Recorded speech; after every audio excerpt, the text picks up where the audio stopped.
you're on.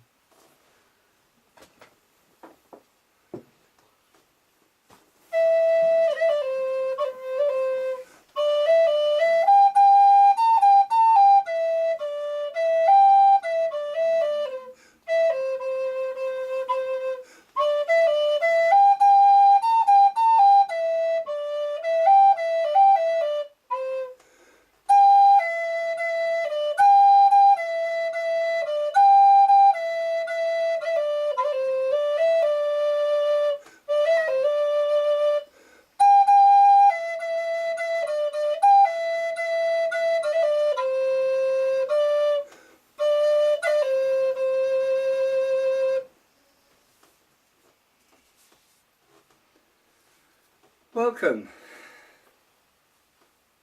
to Cloud Dancer Speaks. Well, a lot of strange things have happened today.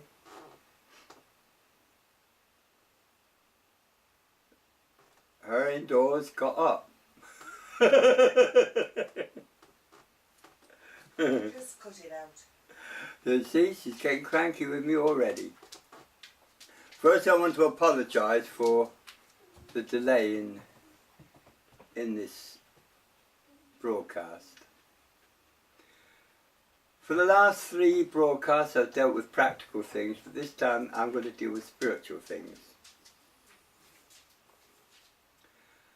So many people think they can perform magic of greater degrees.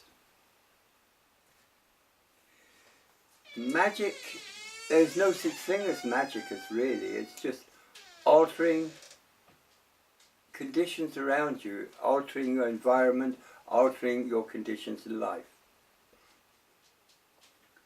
To do that, we must apply logic. Magic is useless unless you apply logic. It becomes a load of mumble-jumble gibberish that doesn't do anything at all, except to impress a few gullible people. So what can we do with magic? Well, practically anything. You can astral travel, you can change your environment, you can gain things that you want, I'll rephrase that, things that you need. This is what you can do with magic. And of course, you can heal and help those who are in a condition where they need your help. This is true magic.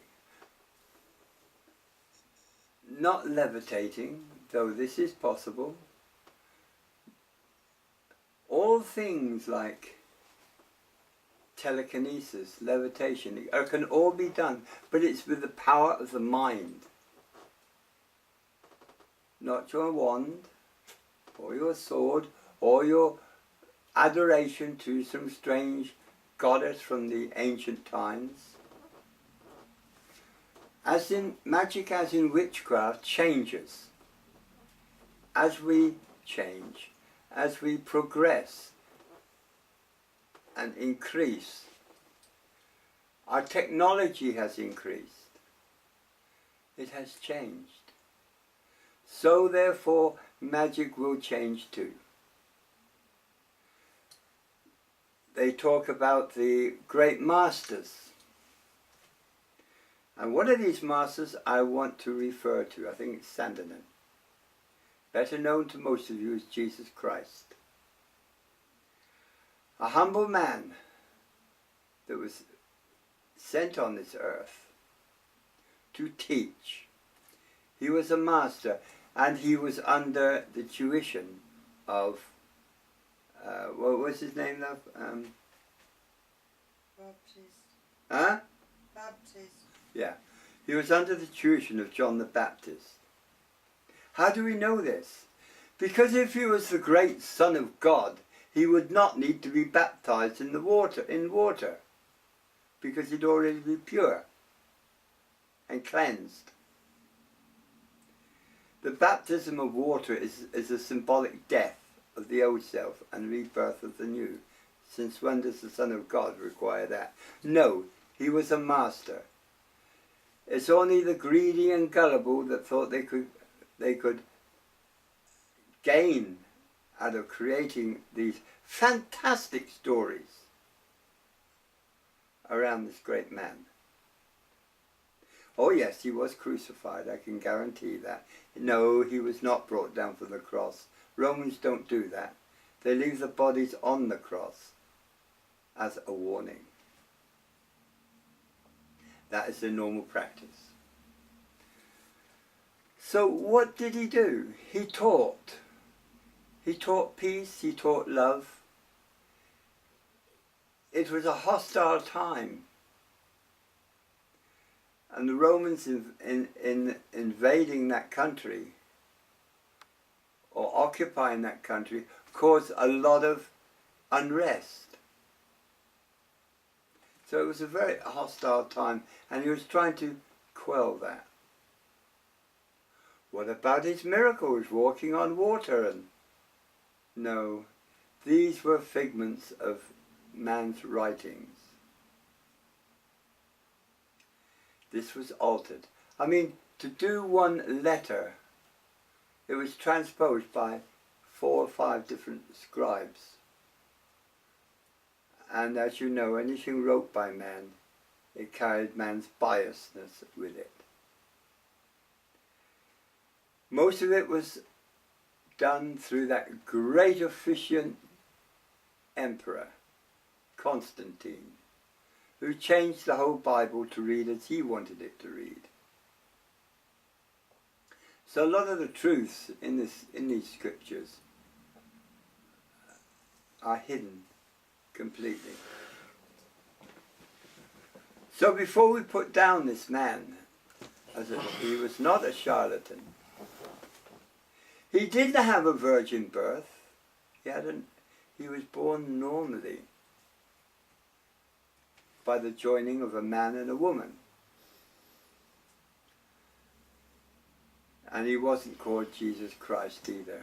He was called Joseph of Arimathea, after his father. And he had brothers and sisters. Yes, he and did. He got married.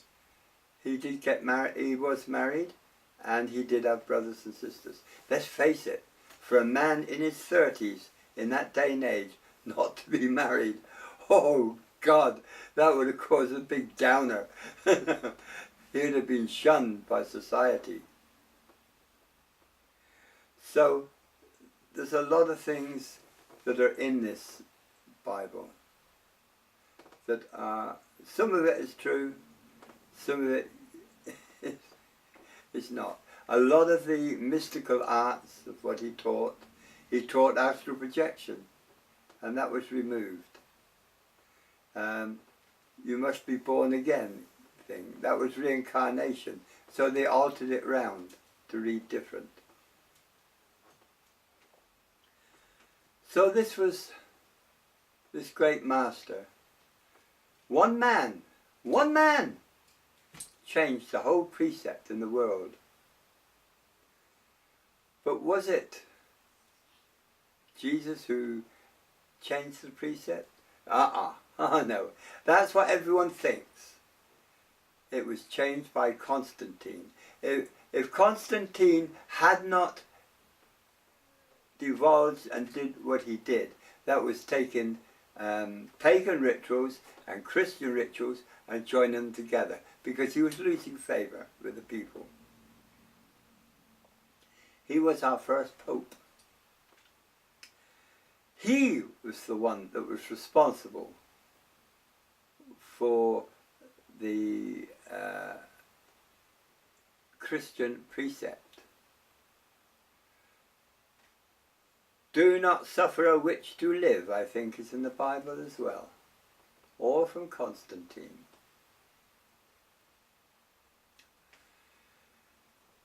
Now this seems strange to me, that a man of peace would want to go and kill someone or put someone through everlasting fire for eternity. A man of peace and love. No, this does not ring true. I'm sorry.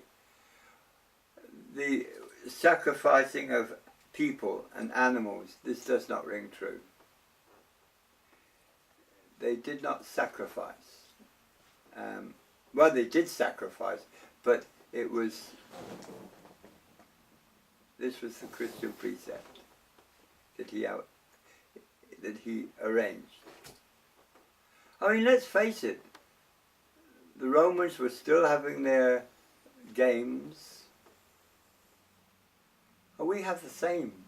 We call it soccer. Go to soccer and see a bloodbath. Come on, we've all seen it, we've all been there. And it's the same with a lot of other field sports as well. So, when you condemn Rome for their Colosseum, we too have got our Colosseums. Manchester United and a few of the others, all over the place. So, what has changed? Why did they crucify this man? Why did they do this? Because he was getting in favor with the people.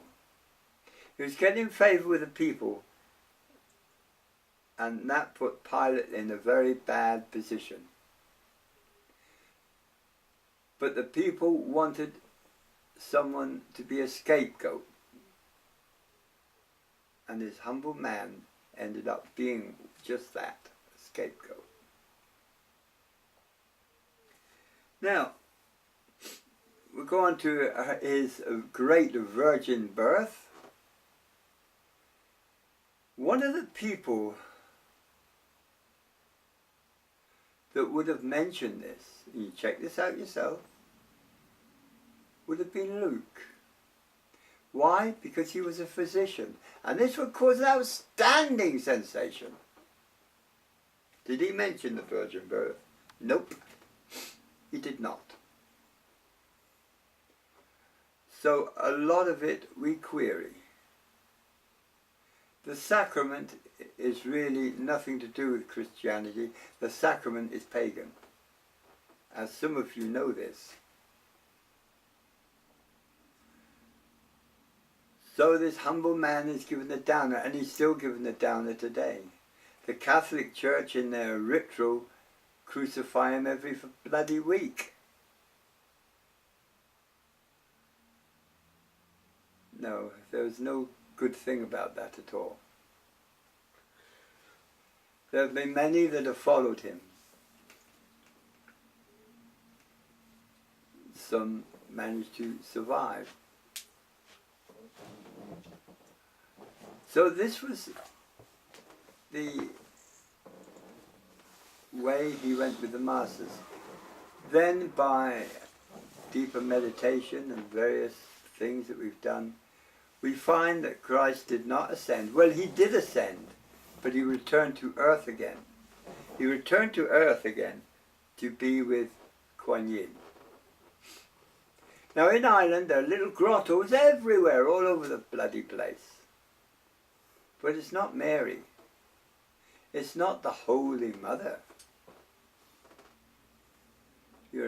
What it was originally was Isis. And along they came with their paintbrushes and they changed it to Mary. We live in a world of hypocrisy. 14 minutes have passed, Dad. Thank you. Lies and deceit. And it's up to apply logic to sift out the debris. There are many masters, hundreds of them. And then there are the immortals. The immortals are something you can't even aspire to. They're elementals. And they get their information from the source. Ah, okay, you can call the source God, you can call the source whatever you want to call the source. He has no virtual interest in human beings whatsoever. To him, you are like ants scuttling around. he's into higher things, a lot higher. Have I spoke to God? No, no chance. The only ones that can do that are the immortals. And then this is the hierarchy. The immortals then pass information to the masters, who pass information to the guides. Some of the masters have already been on this earth, as the guides have. A mortal is not born. But these, we refer to call them all cosmic masters. It's an easier way, which is a general coverage. Like Om. Om includes everything.